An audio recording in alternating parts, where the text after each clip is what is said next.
de ello, ¿no es cierto?, para ver qué está pasando, cuál es su efecto. Si, le hemos pedido a José Miguel Cruz, profesor adjunto del departamento, mucho tiempo, eh, muy nuestro, exalumno del departamento, del magíster, doctorado en Stanford, ¿no es cierto? Doctor en Ingeniería Económica en Stanford, desarrolló un interesante labor profesional, terminado su doctorado en Estados Unidos, ¿no es cierto? En, en, y una vez vuelto acá, ha seguido ligado a el sistema financiero, eh, experto en finanzas corporativas, en evaluación de proyectos bajo incertidumbre y sobre todo en el modelo de desarrollo de riesgo estocástico asociado a Basilea III. Una vasta trayectoria en capacitación. Estoy seguro que muchos de los que están acá han sido alumnos de José Miguel, y otros hubiéramos querido ser.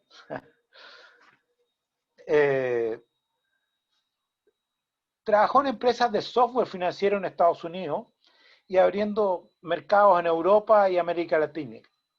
Fundador en Chile de CL Group, empresa dedicada a la consultoría especializada en ingeniería financiera y gestión de riesgo. Es además director de varias empresas. Yo creo que hay poca gente en Chile que puede tener una mirada tan, por un lado, formal, académica, y por otro lado, tan práctica de lo que cómo funcionan los mercados. Así que, sin más, los dejo con José Miguel. Habrá preguntas, las preguntas las pueden hacer al chat, las que serán contestadas al final por José Miguel. Tenemos 45 minutos para tu presentación, José Miguel. Adelante. Perfecto. Muchas gracias, Máximo. La verdad es que me halaga, Máximo. Me hubiera encantado tener los alumnos. Está muy bien eso.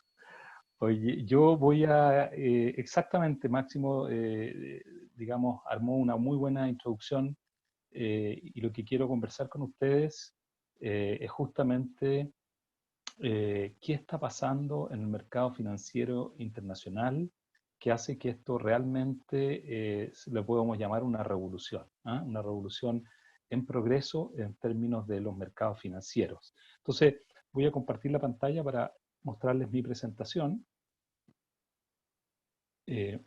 Y lo que quiero hacer es, de alguna manera, contarles cómo desde la crisis financiera del año 2008, o sea, ya hace unos 12 años atrás, se ha venido incubando un conjunto de cambios estructurales en el mercado. Y esto ha sido acompañado con un cambio muy fuerte en la regulación. Vamos a ver que los reguladores se enojaron con el sistema financiero durante la crisis del 2008 y pusieron muchísimas trabas a una serie de actividades que se hacían normalmente. Si uno agrega a esto la revolución digital, si uno agrega a esto los cambios en el mundo crediticio, y agrega los desarrollos teóricos que se han producido en los últimos años, que básicamente echaron por el piso lo que creíamos era la piedra angular de las finanzas modernas, como es el modelo Black-Scholes, resulta que estamos realmente frente a un cambio bien potente, bien potente. Por ponerlo de alguna manera, para los que estudiaron ingeniería, que a lo mejor hay varios miembros de la comunidad que participaron de la Escuela de Ingeniería o afines, esto es como si nosotros hubiéramos vivido y hubiéramos trabajado permanentemente en el mundo sin roce, o en el mundo de las condiciones ideales, de los gases ideales, cuando PV era igual a nRT. Hoy día ya no es así, hay roce. Y como hay roce, ahora la pluma y la bolita de acero no caen al mismo tiempo al suelo desde la torre de Pisa, lanzadas de la torre de Pisa. Esa es la analogía que quiero contarles también, que lo que está pasando y cómo está ocurriendo esto en Chile. ¿Qué está pasando en Chile también al respecto? Entonces quiero partir con una lámina que me gusta mucho, porque esta yo la presentaba cuando hacía clase y explicaba la crisis financiera del 2008, y decíamos, eh, creíamos que teníamos la crisis, la peor crisis después de la Gran Depresión, donde vimos que los mercados accionarios se cayeron, vimos que los mercados de precios de casa se cayeron, y además esta bomba atómica tuvo un impacto en el corazón del mundo financiero, nada menos que en Wall Street. ¿Okay? ¿Cuáles fueron las consecuencias de esta crisis 2008? El mercado de crédito desapareció, se trancó el crédito no solamente a las personas, sino que entre las empresas y entre los bancos.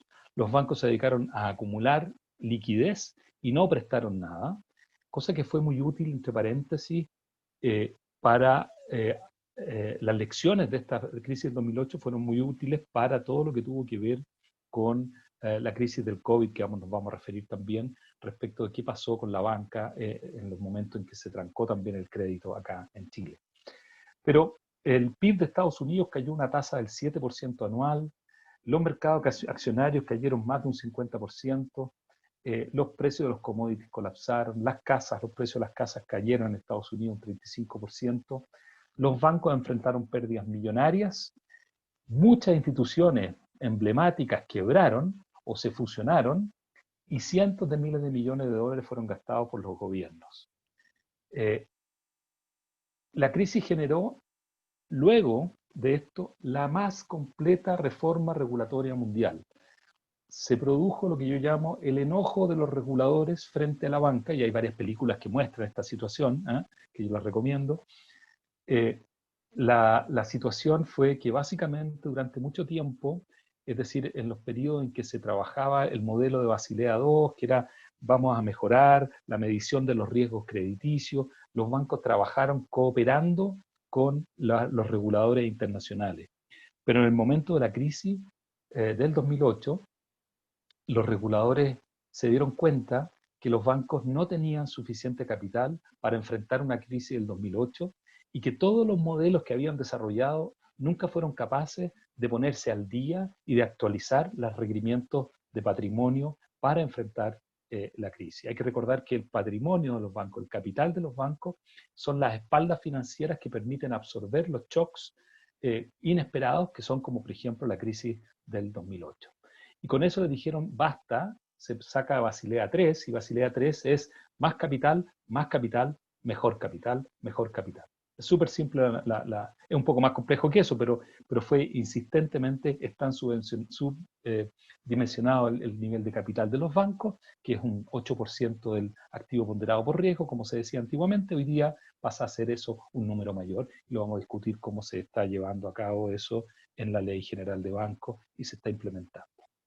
Entonces, por primera vez se juntan los jefes de Estado de los 20 países más importantes del planeta, ¿no es cierto?, en lo que se denominó el G20.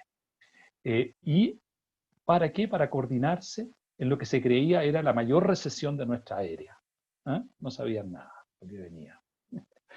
Bueno, las reformas financieras se centraron en 4 ejes. Lo primero, en hacer instituciones financieras más resilientes. Y eso es Basilea III. Y decía yo que es más capital, pero también es mejor capital y mucho más cuidado, sobre todo con los productos derivados, que fueron los productos que más daño causaron en la crisis del 2008. Y vamos a hablar un poquitito por qué. Terminar con las instituciones too big to fail, es decir, disminuir y redefinir instituciones, incluso separando instituciones para que no fueran de un tamaño tal que uno no pudiera permitir que cayeran, así es que era necesario que cayeran. La reforma del mercado de derivados. Esta fue una reforma muy profunda que tuvo consecuencias hasta el día de hoy muy relevantes, y vamos a hablar un poco de ella. Y regular el shadow banking. El shadow banking es como cuando uno tiene un banco que no es banco, pero que hace las mismas cosas que los bancos. Y es regulado de manera distinta.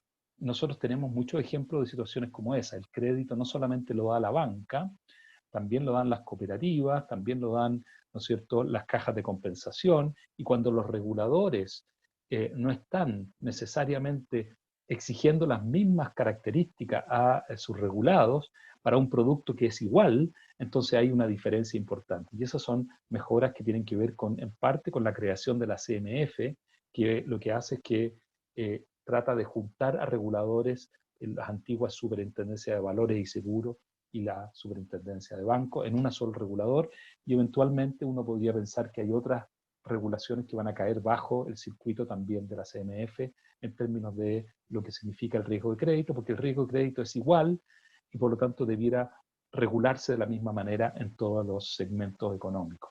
Y esto del shadow banking se daba mucho en Estados Unidos también, que fue importante regularlo.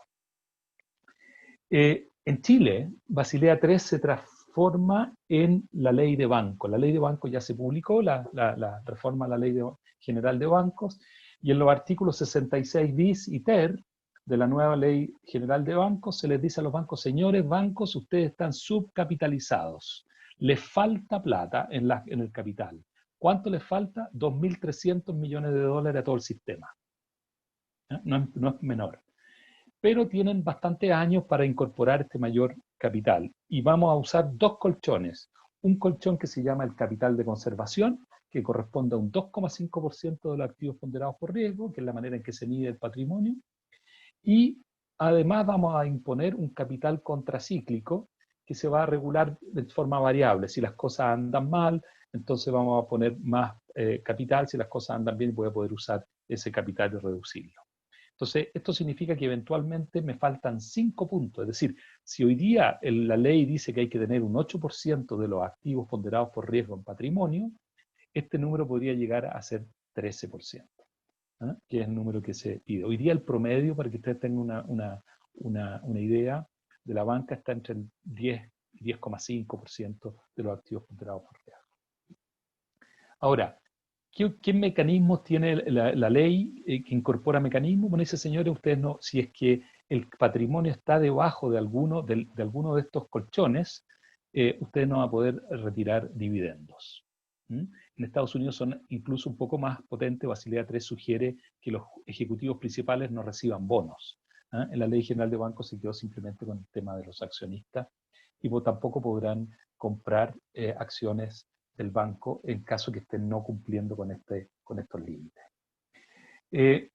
Esto está, como les decía yo, se postergó un año el ingreso, se iba a partir ahora el 2021, el 1 de diciembre, y se postergó un año producto de la crisis del COVID, y va a estar hasta el año 2025 incorporando esto de manera paulatina para que no sea un cambio tan brusco en el sistema.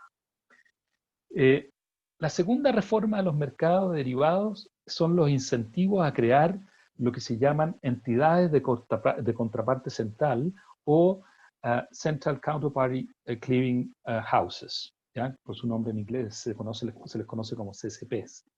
¿Qué es lo que ocurre? Ocurre que en el mercado financiero los derivados típicos que funcionan son derivados bilaterales, donde los bancos operan entre ellos swaps. Entonces el banco 1 tiene swaps con el banco 5, el banco 5 y con el banco 2 tiene con el banco 3, el banco 3 tiene con el banco 1. Hay toda una malla de operaciones entre los bancos. ¿Cuál fue el problema en la crisis del 2008? Es que uno de estos bancos que, digamos, no pudo pagar, se dio vuelta y le dijo: yo no te puedo pagar lo que te debo porque no me pagaron a mí. Es muy conocido este quiebre de la cadena de pago, y por lo tanto esta malla, que era tremendamente compleja, pasó a ser un riesgo latente muy, muy importante, porque eran miles de millones de dólares los que estaban en juego en situaciones de riesgo de no pago. Entonces, ¿qué es lo que se pide a estas operaciones, que son operaciones bilaterales? Que se transformen en operaciones con una cámara central que hace de neteo de todas las posiciones. Entonces aquí lo que tenemos es que hay una cámara central que lo que ocurre es que al aceptar a estos distintos bancos, les pide una serie de exigencias de garantías, que al hacer partícipe en esta cámara los transforma y les sube el nivel de riesgo, porque ahora es mucho más difícil, por las garantías que pide, que por quienes tengan que participar en esta operación de limpieza de clearing, de operaciones, hace que sea mucho menos riesgoso que tener el caso anterior. Entonces, ¿cómo funciona esto? Bueno, ¿cuáles son los beneficios más bien del clearing centralizado? Hay una eficiencia primero de capital, porque el regulador le impone un ponderador de riesgo cuando yo digo un ponderador de riesgo, le dice, mira, cada vez que tú das un crédito, tú tienes que guardar capital, y esa capital es proporcional a la calidad crediticia de tu contraparte. Pero cuando lo haces con una contraparte central, te rebajo en la exigencia de capital, y por lo tanto sale más barato operar con una cámara central, de contraparte central, que operar con un otro banco en una operación bilateral. Entonces, los incentivos son puestos para que los reguladores den ponderadores menores o gastos menores de patrimonio en operaciones centralizadas. Pero al mismo tiempo, lo que se hace es que la operación centralizada reduce los riesgos de mercado porque los mitiga a través de las exigencias de márgenes iniciales, que se llaman. Y esto permite entonces absorber variaciones de tipo de cambio que evitan que los riesgos de contraparte se exacerben. Y lo mismo pasa con el riesgo de crédito. El riesgo de crédito también se reduce porque hay fondos de garantía dando vuelta en estas operaciones que las cámaras exigen para que uno participe. O sea, de alguna manera, pongámoslo así, el riesgo se concentra, se transforma. Los riesgos, igual que la energía, no siempre se disipan todos. Hay algún riesgo que por ahí queda dando vuelta. En general, estos riesgos, lo que ocurre con tanto el riesgo de crédito y el riesgo de mercado, que se transforma en un riesgo de concentración, porque ahora es la cámara que pasa a ser la entidad clave, que si quiebra la cámara, tenemos un problema sistémico. Por lo tanto, hay mucha preocupación de cómo no hacer que las cámaras centrales quiebren de compensación, y al mismo tiempo hay que tener liquidez suficiente para cubrir las posiciones, y eso se logra teniendo acceso a líneas de crédito importantes, generalmente con los bancos centrales, algunas veces apoyando estas cámaras centrales de contraparte. En Chile, la cámara de contraparte se llama COMDER, y aquí quiero simplemente, se creó esta justamente a la luz, después de la crisis del 2008, y aquí se ve un ejemplo muy simple, como distintos bancos tienen distintas posiciones, flujos de entrada y salida. Yo le debo al banco C, le debo al banco B 45, el banco C recibe del banco A 25, el banco C al banco E le debe 40 y el banco E le debe 60 al banco C. Si yo sumo todos los flujos que van al banco C, en realidad el banco C tiene cero flujo neto. Entonces, en términos netos, la CCP hace que estos flujos se neteen, y si ustedes ven la suma de estos flujos, suma cero. La CCP lo único que hace es transferir los flujos de los que le deben a los que de deudores a acreedores, y deja todo en términos neteados, en términos cero. Máximo diría, esto es un problema de transporte. Exactamente. Sin pérdida de energía en ninguna parte. ¿Ya? Ahora, si hubiera un incumplimiento, el banco C, por alguna razón, no le pagara al banco B los 45, aquí sería un problema. Pero en este modelo no sería un problema porque no tendría ninguna deuda neta. Entonces el banco C podría tener un problema financiero puntual que hace que no esté con capacidad de pago, pero al no tener neteado, reduce el riesgo, reduce la exposición, porque sus flujos se netean y en este caso es un flujo cero. Entonces, a pesar de que tuvo un problema producto de otra naturaleza, en otra parte del mercado tuvo un problema de riesgo de crédito y no puede llegar a pagar nada, no importa porque su neteo es cero, por lo tanto uno ve el beneficio que tiene esta posición de neteo con una cámara centralizada de compensación. La COMDER existe ya hace varios años, se creó como en 2012 por ahí, si no recuerdo mal, y hace clearings de forward de moneda, hace clearing de forward de UF peso, y tiene prácticamente a todos los bancos chilenos operando en el mercado, en una proporción importante de sus operaciones la llevan al mercado COMDER, al mercado centralizado. Entonces, los beneficios, decía yo, de esta gestión del incumplimiento tienen que ver con eliminar el riesgo sistémico, tiene que ver con la eficiencia operacional. En vez de andar, yo te paso tanto, tú me pasas a mí tanto, hacemos un solo flujo, o sea, la operación se hace muchísimo más simple, y tiene que ver con la reducción del riesgo de mercado y crediticio. ¿Qué pasó con los mercados derivados en Chile? Bueno, hubo algunos cambios en el último tiempo que también merecen un análisis interesante. Primero, el mercado afuera, el mercado en Chile siguió la moda de los mercados derivados afuera, de los mercados bilaterales. Los que no van a Conder se llaman bilaterales, están entre los bancos, las operaciones entre bancos. Y las operaciones entre bancos, lo que pasó con ello es que empezaron a exigir, para reducir el riesgo contraparte, en vez de esperar un año que tú me pagues a mí la compensación en un derivado de moneda. En un derivado de moneda simplemente nosotros intercambiamos dólares contra pesos. Pero yo tengo fijo el tipo de cambio. Por ejemplo, si yo hoy día fijo el tipo de cambio a 800 pesos y el tipo de cambio resulta ser 900 pesos con mi contraparte, significa que yo voy a recibir 100 pesos por cada millón de dólares o por cada dólar que netié, o sea, que metí en el contrato.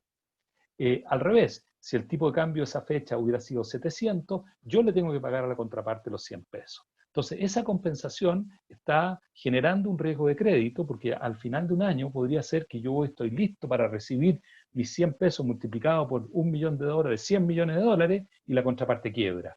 Y me quedo colgado sin ese $1.000.000, y lo peor es que yo tenía que darme vuelta porque ese producto lo tenía cubierto con un swap que estaba totalmente inverso para el otro lado. O sea, yo le debía la misma cantidad a la otra contraparte. Entonces, con eso quedo totalmente descalzado. Esto es lo mismo que cuando uno arrienda, ¿no es cierto?, una casa o un departamento y se va a arrendar, y el arrendatario, que es el que le paga los montos para poder pagar el arriendo que yo tengo, se me va al arrendatario.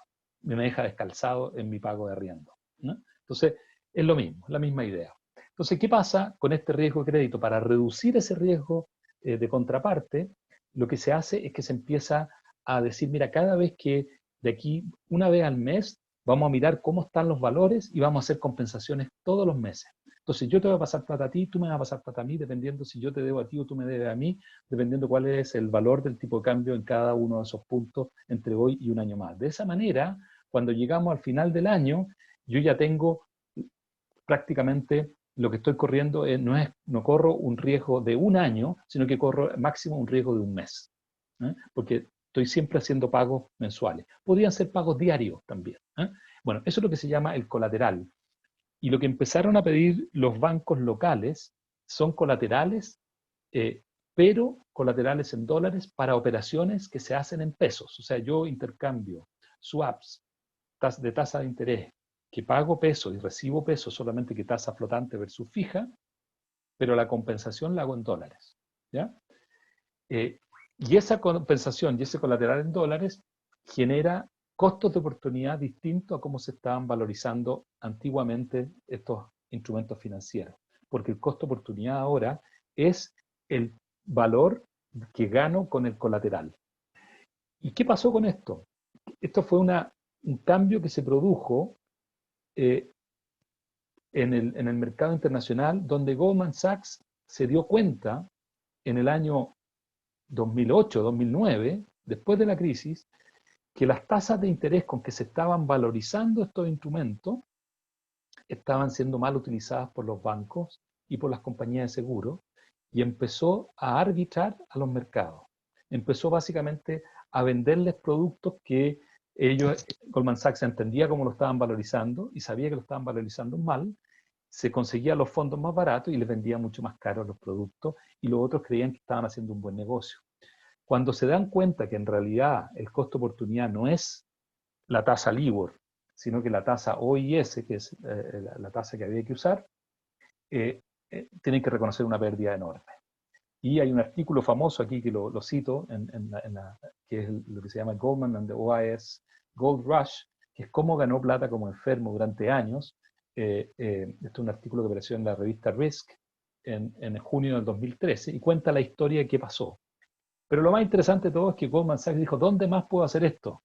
Y llegó a Chilito y descubrió que los bancos también estaban valorizando los swaps en UEF y los swaps en pesos, con la tasa LIBOR, los cross currency swaps. Y empezó a arbitrarlo. Durante 2 años, no les explico, las pérdidas que tuvieron que reconocer en los últimos años algunos bancos importantes de la plaza en sus operaciones, porque tuvieron que cambiar la curva con que están actualizando estos swaps. Entonces, se produjo un cambio súper importante en términos de valorización, darse cuenta que lo que creíamos que era la tasa común y corriente que había que usar, que era la LIBOR, dejó de ser la tasa LIBOR la relevante, de hecho, pasó a ser la tasa OIS, y de hecho, la LIBOR se acaba, y se acaba el próximo año. Se desarma la LIBOR, deja de funcionar como tal. Y además de esto, en el mercado empezaron a hacerse ajustes de precios de los swaps por riesgo de crédito. Se empezaron a decir, mira, el precio de mercado puede ser este, pero como tú eres más riesgoso, yo te tengo que cobrar un poquito más, porque a lo mejor no me pagas. Y se empezó a parecer más, empezó a parecerse menos, si quieren ustedes, el mercado financiero al mercado de los commodities, a los mercados perfectos, y se empezó a parecer más al mercado de auto usado, donde las características del auto tienen más que ver con el valor, y hay una diferencia importante entre valor y precio. ¿Ya? Esto es un tema que todavía no está resuelto en el mercado chileno, todavía están cambiando los métodos de valorización los bancos en sus carteras de derivados. Entonces el mercado financiero se hizo más complejo por varias razones más. Estamos con las tasas de interés más bajas de la historia. Tenemos regulación mucho más compleja. Tenemos consumidores más empoderados y la banca es el objeto preferido de los ciberataques. La portabilidad financiera la menciono aquí porque es un tremendo cambio que le da una competitividad antevista al mercado en Chile. Bueno, esto va a hacer que el mercado financiero, que el mercado bancario en particular, sea un mercado bastante complicado. Entonces, para mostrar eso, aquí hay un par de puntos que quiero aclarar. Primero, la superintendencia afuera, en Estados Unidos, ha empezado a pasarle unas multas a los bancos nunca antes vistas. O sea, las exigencias y las multas han estado del orden del día para que se comporten. Esto viene desde hace varios años, pero estos son datos del 2008, perdón, del 2012, entiendo. 17, perdón, disculpa. Del 2017, pero desde el 2008 el regulador sigue muy estrictamente de cerca lo que está ocurriendo con la banca internacional. Y consecuencia de todo lo que estamos discutiendo, quiero mostrarles cómo han andado los precios de las acciones de los bancos. Aquí tengo los precios de las acciones de los bancos chilenos desde PIC del año 2017, septiembre de 2017, han venido en caída libre, por lo menos el BCI y el Banco Chile. Bancos en Europa no andan mucho mejor, desde el 2017 vienen en caída libre el ABN y el Santander. Bancos en Estados Unidos, bueno, tuvieron un veranito en 2019, pero vienen en caída Citibank y JP Morgan Chase, que son los bancos más conocidos, digamos, en Estados Unidos. O sea, estos bancos están viendo compleja su generación de utilidades por todo lo que estábamos mencionando. Perdón, aquí tengo otros números para convencerlo de lo anterior con más bancos, digamos. 48% en el último año y en los últimos 3 años 64% del Banco del Reino Unido, el Lloyds, el Barclays, HSBC, etc. Aquí están la caída caída libre de los precios de las acciones de los bancos. Y llegó la crisis del 2008, perdón, luego la crisis del 2008 llegó la crisis del 2020, que creíamos que era la peor, y resulta que el pronóstico que tiene, el último pronóstico del Fondo Monetario para Estados Unidos es de un 8% caído, o sea, eso es más grande que el 7% que vimos en 2008, y por lo tanto vemos sí una recuperación rápida, o relativamente rápida, le llaman una recuperación en check, ¿no es cierto?, en visto bueno de Estados Unidos. Pero China tiene una posición mucho más dominante, sale mucho más fortalecida de esta situación. Y eso es importante porque el método, el modelo de negocio chino hoy día se basa en el emprendimiento tecnológico con mucha fuerza. y a pesar que son planes quinquenales y tiene todo el mecanismo, ¿no es cierto?, detrás de su manera de organizar la economía, no podemos decir que no ha sido exitosa. Y esto es un desafío muy importante para el equilibrio que viene hacia adelante, no solamente financiero, sino que también económico. El resto del mundo, Europa lamentablemente, se ve bastante afectada, América Latina y el Caribe también, el mundo en general, ¿no es cierto?, sufre bastante en esta pandemia. Otro de los mayores cambios que estamos hablando del mercado financiero internacional es la muerte de la LIBOR.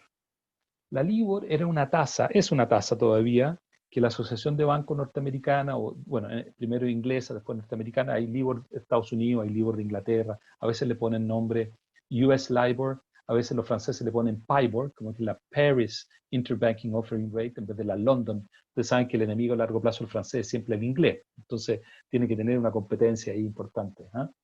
Yo fui educado, a diferencia de Ronnie Fischer, yo fui educado por el mundo francés, Ronnie por el mundo inglés, y Ronnie piensa que Napoleón es un desastre. Siempre tenemos discusiones al respecto, pero en fin. Entonces va a desaparecer la LIBOR, y la LIBOR va a desaparecer porque es una tasa que es una encuesta, no es una tasa que se hace una transacción, no refleja una transacción financiera, sino que es una encuesta a bancos que dicen, si tuvieras que financiarte a 30 días, a 60 días, a 180 días, ¿qué tasa estarías tomando, crees tú? Pero es una opinión, y por lo tanto es una tasa que además sufrió, lamentablemente, hace un par de años, 3, 4 años atrás, sufrió una manipulación por parte de algunos, porque esa era una tasa muy relevante para valorizar las carteras.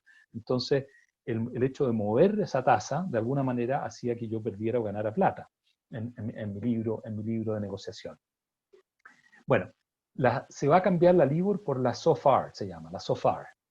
La SOFR, ¿qué es lo que es? La SOFR es una tasa que es una tasa overnight, pero es una tasa promedio de instrumentos que tienen pactos, que son instrumentos garantizados. Por lo tanto, la SOFR se parece mucho a una tasa libre de riesgo. Y eso es lo que intenta capturar. Entonces van a tener que aparecer hoy día, desaparecer todos los cambios, todas las posiciones, todos los créditos que se otorgan en LIBOR, van a tener que desaparecer y probablemente van a tener que emitirse en SOFR o en otro índice que se pueda construir a partir de la SOFR.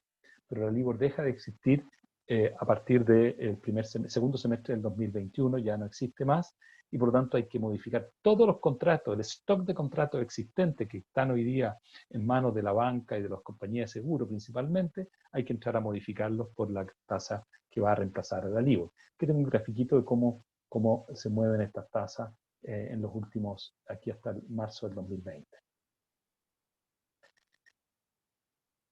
Junto con el cambio de la tasa LIBOR y el cambio que se da en el mundo financiero internacional, hay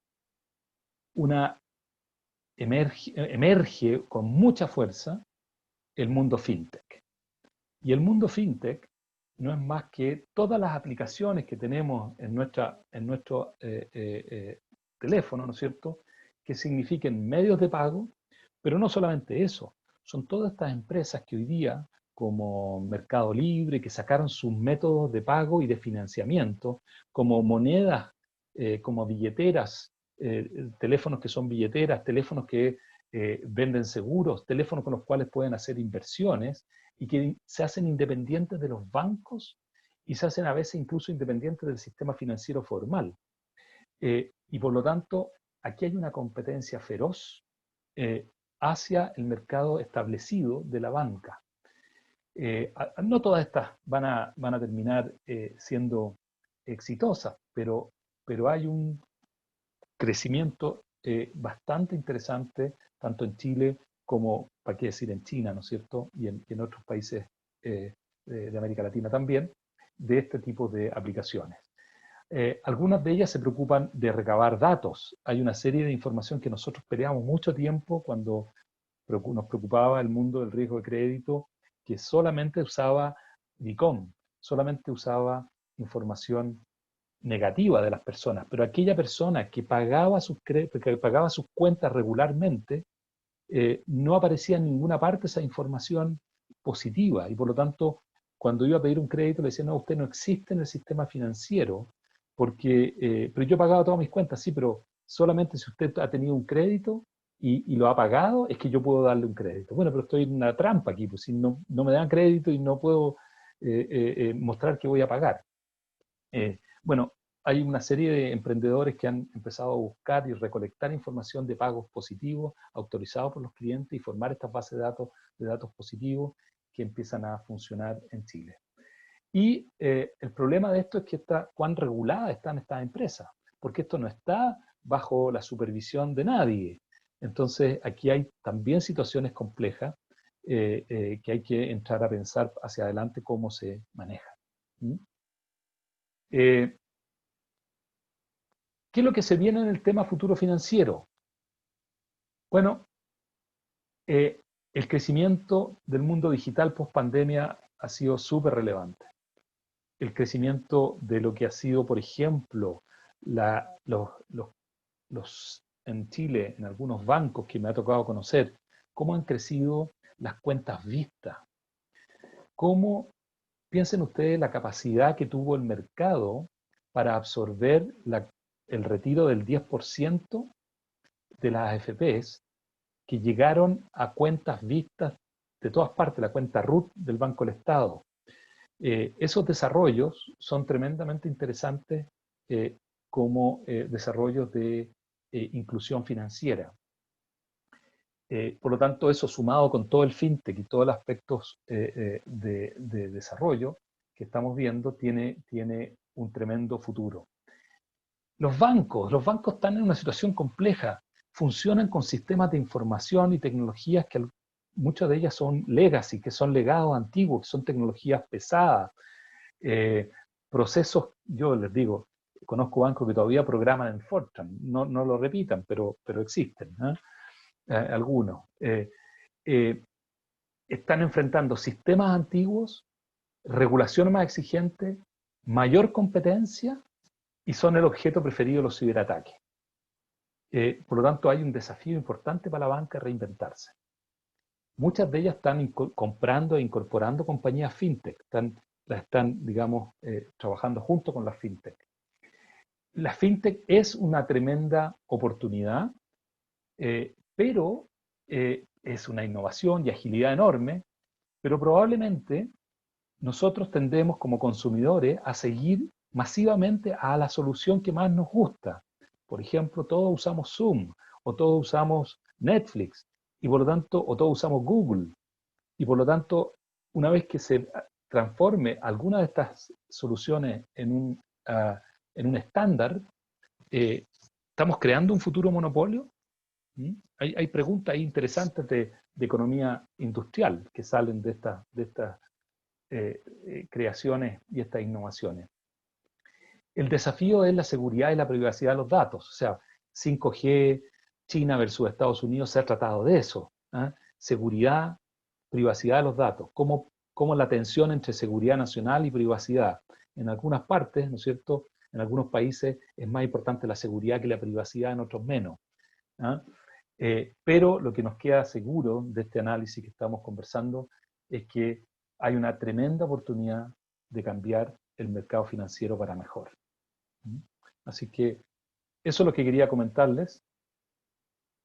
Quería dejarlo hasta acá para tener oportunidad de poder discutir y conversar preguntas con ustedes.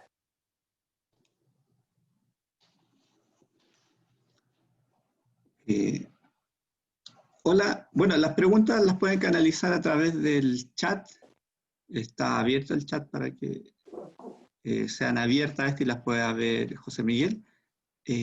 Ahora, no han llegado todavía, pero por mientras empiezan a llegar,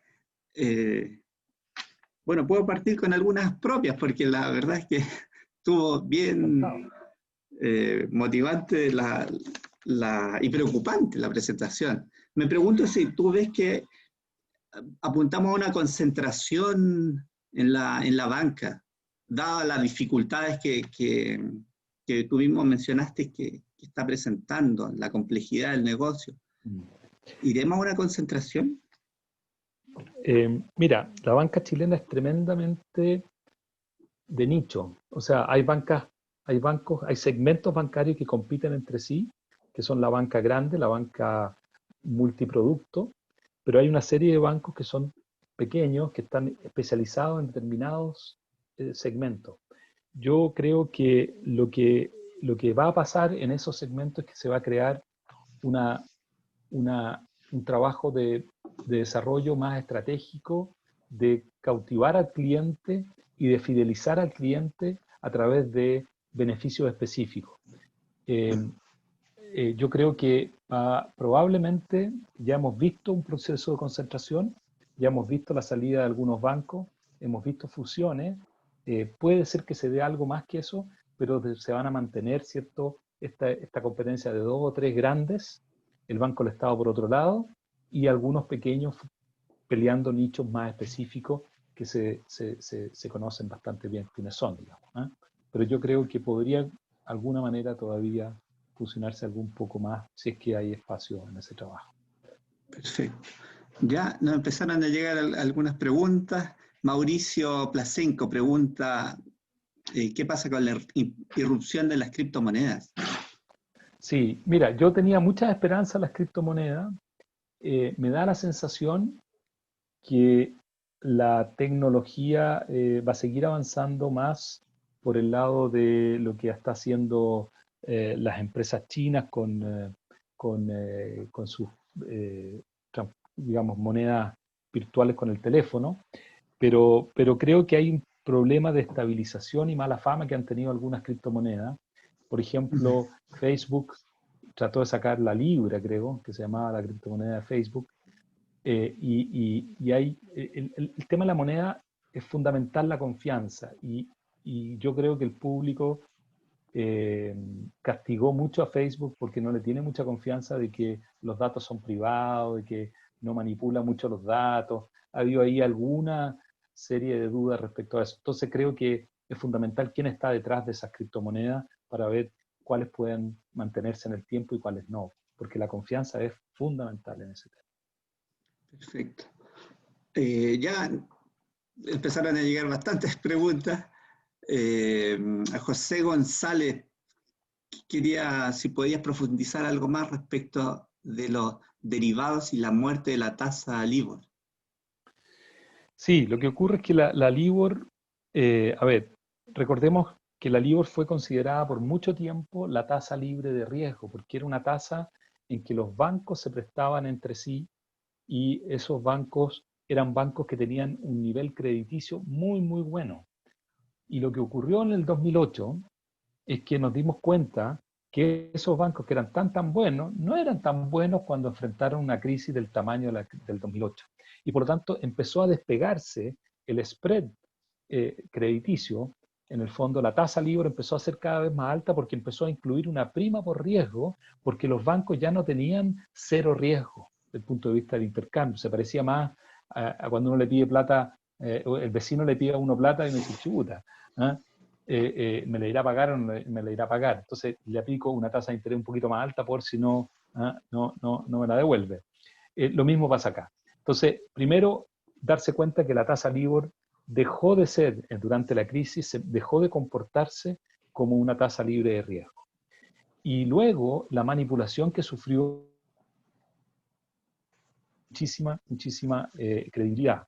Entonces, se prefirió trabajar lo que es una tasa de interés que sea efectivamente libre de riesgo y que además refleje transacciones efectivas y no especulaciones de dónde están las tasas, no especulaciones, opiniones más bien, de dónde están las tasas. Perfecto. Mira, llegaron 2 preguntas relacionadas con la portabilidad financiera. Luis Romero y Ricardo Vergara. A ver, sí. ¿Cuál cree el impacto que va a tener? Porque al parecer de momento han habido poca consulta, poco movimiento en ese ámbito. ¿Crees que realmente va a impactar?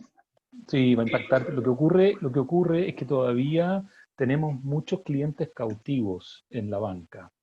Falta que aparezcan los felices y forrados de la banca, ¿no? ¿Ah? ¿A qué me refiero? Falta que aparezca alguien que le explique al mercado y que use una especie de información o hub de información, una página web, lo que fuese, que dijera, mira, resulta que a ti te conviene tomar créditos acá, toma todos tus productos financieros y cámbiate, porque vas a ganar, vas a ahorrar en tanto con este crédito. Y cuando la intensidad de la competencia también de los bancos aumente, van a ser los mismos ejecutivos de los bancos o ejecutivos de los bancos que van a estar promoviendo estos cambios.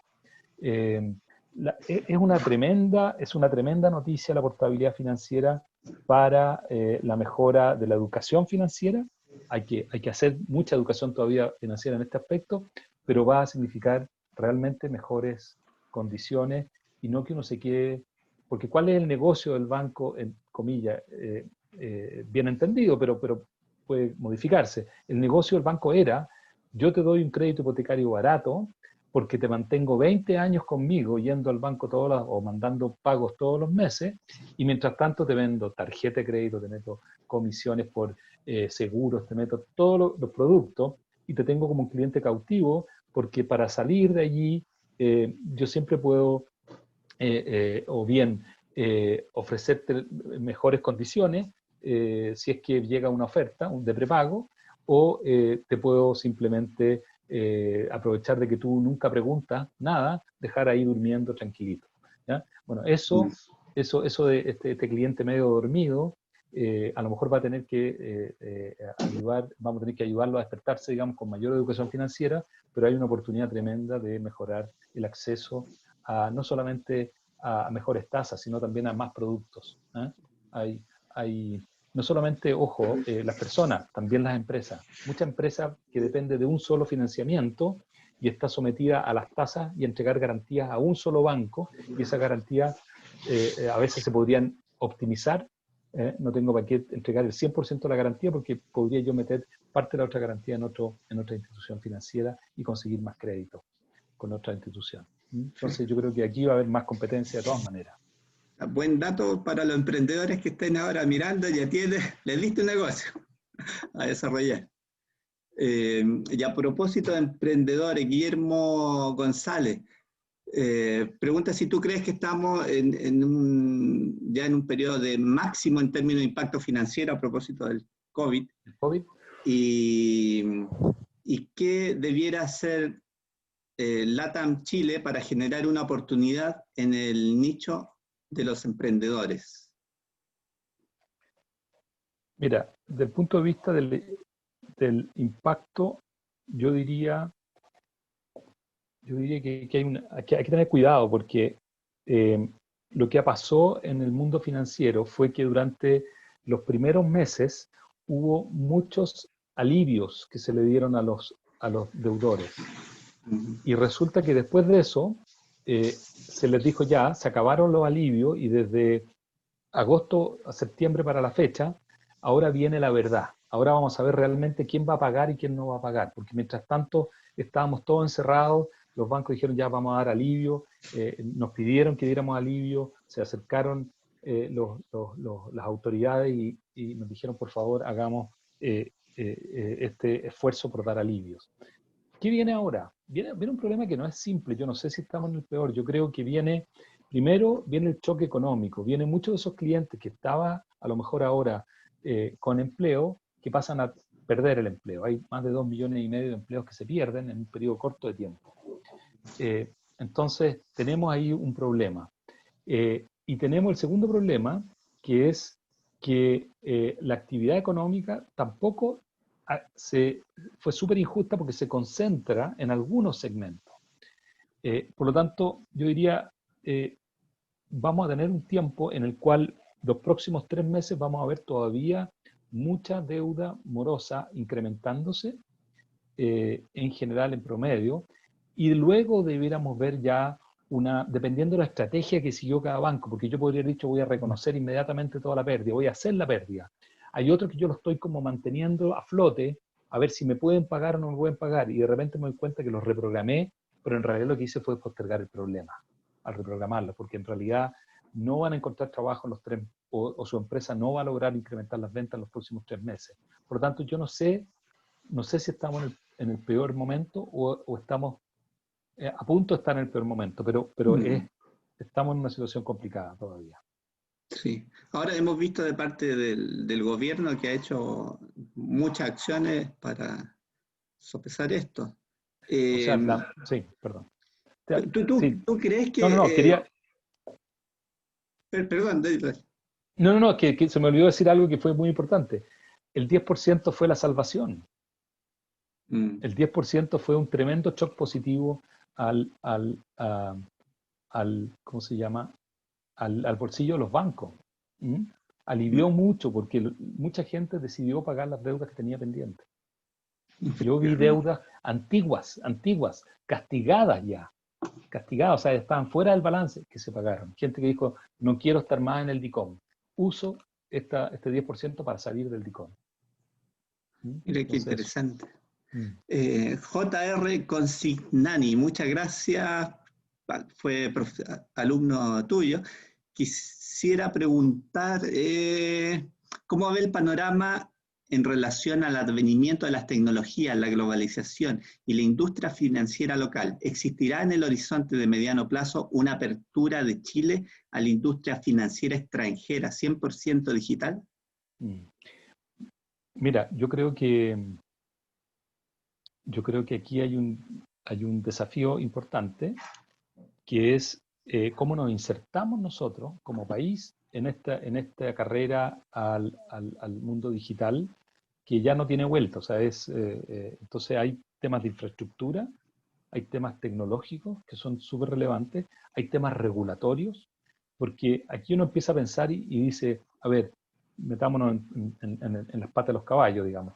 ¿Qué pasa si yo me gustaría que mi fondo, los AFP, me lo administrara el fondo canadiense, que es no tengo idea, que es del gobierno canadiense y a mí me gusta porque no tiene ninguna correlación con el PIB de Chile? Entonces, cuando a mí me va mal como trabajador porque mi empresa está mal, mi fondo no tiene por qué irle mal también, estoy diversificado. ¿Ah? Bueno, ¿por qué no podría yo hacer eso? Bueno, técnicamente hoy día es posible. Técnicamente yo podría tener una aplicación, ¿no es cierto?, que haga transferencias desde mi fondo hacia esos fondos y pulverizar la decisión de inversión.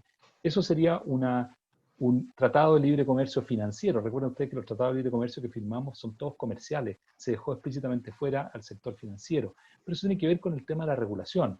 Pero hoy día la regulación financiera está avanzando mucho más rápido porque empieza a controlar los flujos, porque tiene acceso a mirar qué pasa con los flujos, así como el Servicio de Impuesto Interno va a avanzar mucho más. Hay que sacar el secreto bancario, por cierto, pero yo creo que aquí hay cosas que en Europa la factura ya no es relevante, porque lo único que importa son la entrada y salida de plata a la cuenta corriente. Entonces, cuando digitalizamos la economía, cuando todos tienen cuentas vistas y todos los flujos pasan, hay una oportunidad tremenda para insertarse internacionalmente en el mundo digital también. Oye, tremendo lo que dice. ¿Pasa por una decisión política? ¿Tú crees que económicamente hay evidencia de que esto puede ser favorable para los ciudadanos, para la gente común y corriente? Sí, a ver, yo no creo que hay, yo creo que eh, tenemos que trabajar temas de coordinación de mercado y tenemos que trabajar temas de poner de acuerdo, eh, digamos, a la industria sobre dónde va el futuro de la banca y de la finanza. Y que el modelo tradicional, un poco implícitamente en lo que digo, el modelo tradicional viene en caída y no hay nada mejor, a ver, no quiero decir que no hay nada mejor, no hay nada más evidente es lo que ha estado pasando con los precios de las acciones de los bancos. O sea, el mercado no le está creyendo al modelo de negocio de la banca, no aquí, no solamente aquí, en todas partes. Entonces, es la oportunidad de la banca de reinventarse. Y por eso creo yo que estas combinaciones, esto no es casualidad que hayan aparecido al mismo tiempo en diversos bancos una serie de nuevas cuentas que son, la verdad, desarrolladas por empresas tecnológicas que se asociaron con los bancos. Entonces creo que esa coordinación súper relevante, industria, ese desafío de la competencia, pero al mismo tiempo avanzar en términos de la regulación, en una mayor coordinación entre el sector público y privado, creo que es parte de la ecuación que nos va a permitir integrarnos más en este tema. ¿Mm? Perfecto. Mira, voy a juntar una pregunta a Ricardo Yáñez y Luis Romero en relación, preguntas cómo resguardar el crecimiento económico y por qué no han funcionado, en opinión de Luis, del todo el FOGAPE, por ejemplo, como herramienta que apunta al crecimiento de empresas. A ver, déjame tomar el FOGAPE primero. El FOGAPE ha sido una herramienta bastante utilizada y bastante buena históricamente, pero es limitada en su cobertura. ¿Ah? El diseño del FOGAPE en una situación de crisis, no sé, y esta es una opinión súper personal, no sé si es el mejor diseño en donde el riesgo, cómo se distribuye el riesgo para empresas que están sufriendo un estrés. ¿Lo toma el 100% el Estado el riesgo? ¿Qué parte del riesgo lo toma el banco? Porque si yo entrego demasiado riesgo al banco, lo que va a pasar el banco no va, en situación de crisis, en situación compleja, no va a estar interesado en entregar créditos con FOGAPE porque tiene que asumir un porcentaje del riesgo muy importante. Entonces ahí hay un balance delicado. Lamentablemente, pero así funciona el sistema, los bancos en periodos malos no son amigos nuestros. Necesitan mucho incentivo para prestarnos plata.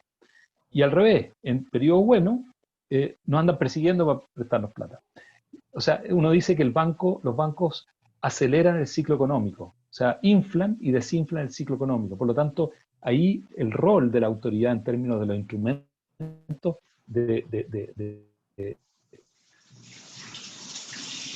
puntuales, en el caso del FOGAPE, que yo creo que hubo algo de eso.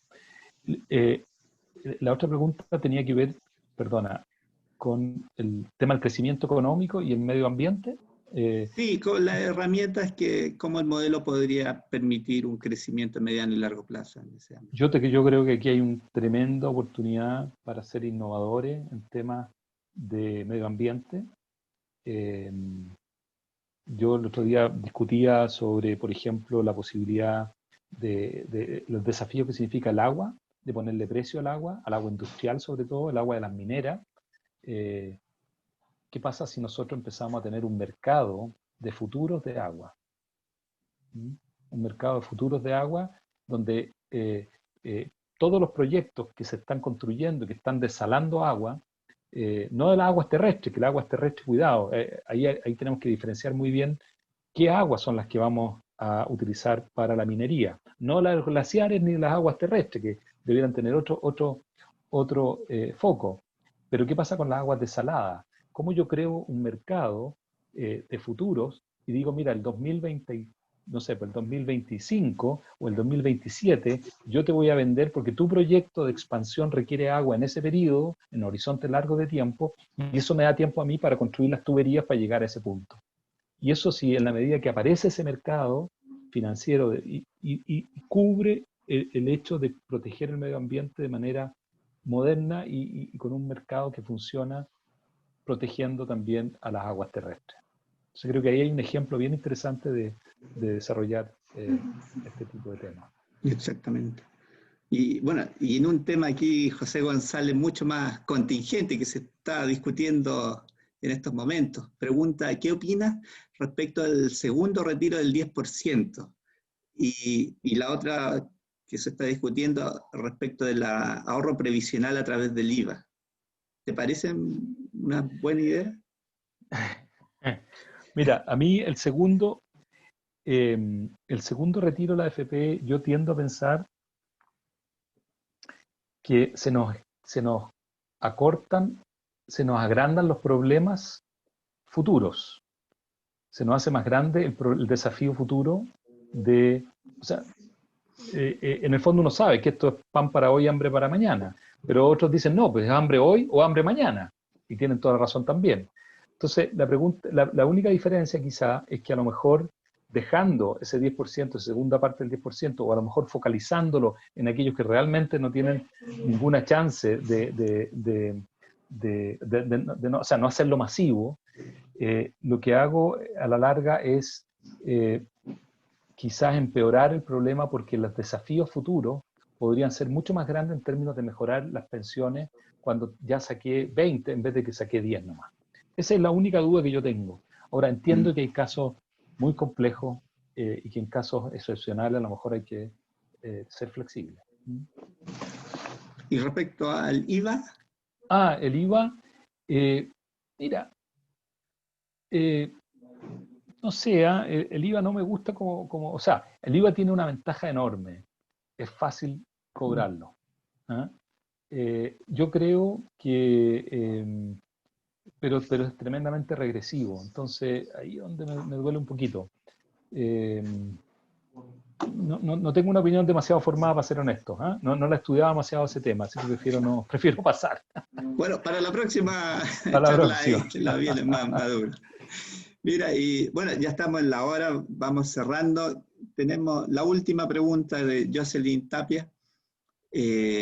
Pregunta, ¿la implementación de la nueva ley de bancos generará aumento en los costos en la banca, dejándola en una situación más desventajosa en comparación con las fintechs?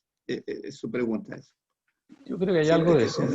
Yo creo que Jocelyn tiene razón. Ahora, la banca todavía tiene espacios de eficiencia.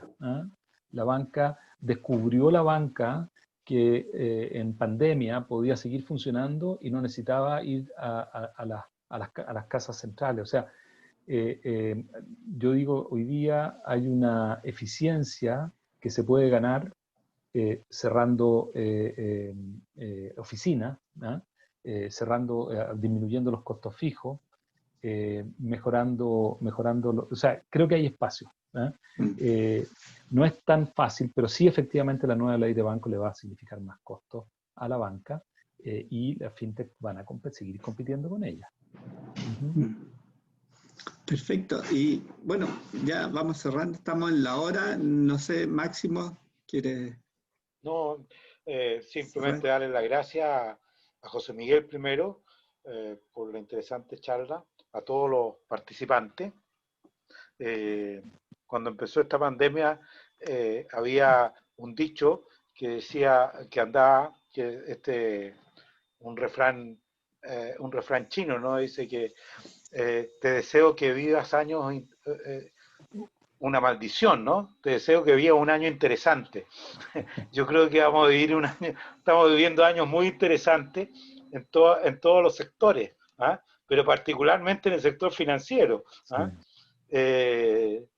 Pobres los que se tienen que pensionar en esta época, o pobres los que no saben en qué moneda guardar su plata, sus ahorros, y los que tienen deudas, ¿para qué decir?